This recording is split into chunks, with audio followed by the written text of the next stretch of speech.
Bonjour tout le monde, ici Marie-Hélène, votre cultivatrice de passion et on est déjà rendu au deuxième vidéo sur la chaîne. Donc aujourd'hui c'est le premier jour que je suis au Pérou, donc je suis à Lima. Vous pouvez voir derrière moi l'océan Pacifique qui est assez magnifique, merci. Puis ça paraît pas trop, mais dans 2 jours ici ça va être l'hiver, donc on est présentement à l'automne. Il fait environ 19-20 degrés avec gros soleil, donc j'aimerais ça. Un hiver comme ça, on en prendrait plus, je pense, au Québec. Mon arrivée à Lima s'est super bien passé.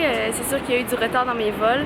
En fait, je suis arrivée à l'équivalent de 4 h du matin à Québec, donc pas une très grosse nuit de sommeil, mais ça fait partie de l'expérience. Puis j'étais très contente de venir me promener ici, c'est magnifique.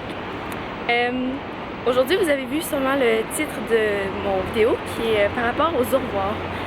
Vous saviez que cette semaine, je préparais mon départ, donc j'étais beaucoup dans les préparatifs, la valise, la logistique, tout ce qui va un petit peu à côté de partir 1 an. Donc c'est certain qu'on part pas comme on part en voyage une semaine. Donc il y a beaucoup de travail à faire aussi au niveau, je dis la logistique, mais tu sais, c'est le téléphone, comment est-ce qu'on s'arrange pour le courrier, tout ça, c'est tous des petits détails qu'au bout du compte, il faut penser, puis que j'étais beaucoup là-dedans cette semaine. J'étais aussi beaucoup dans la fin des mandats de travail que j'avais, contrat avec Bulle Bijouterie.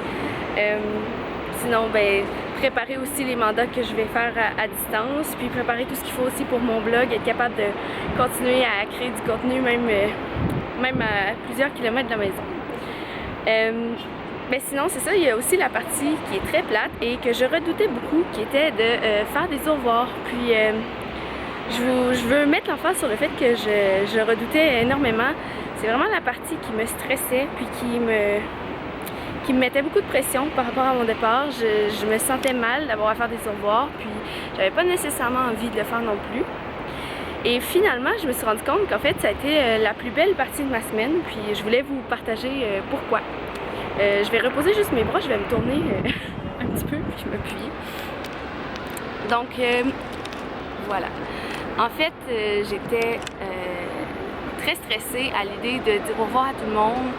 Ça me mettait beaucoup de pression. Puis, ce que j'ai réalisé, c'est qu'il y avait beaucoup d'avantages à faire des au revoir.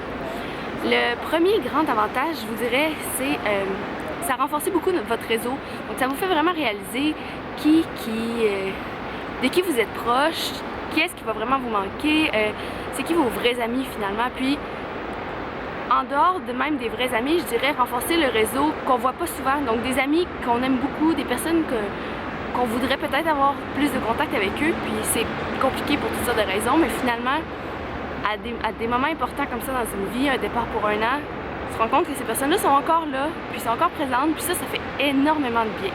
Je vais prendre mes lunettes un petit peu, vous voyez mes yeux. Un autre gros avantage que j'ai vu à dire des au revoir, c'était de passer du temps de qualité en fait avec les personnes qu'on aime.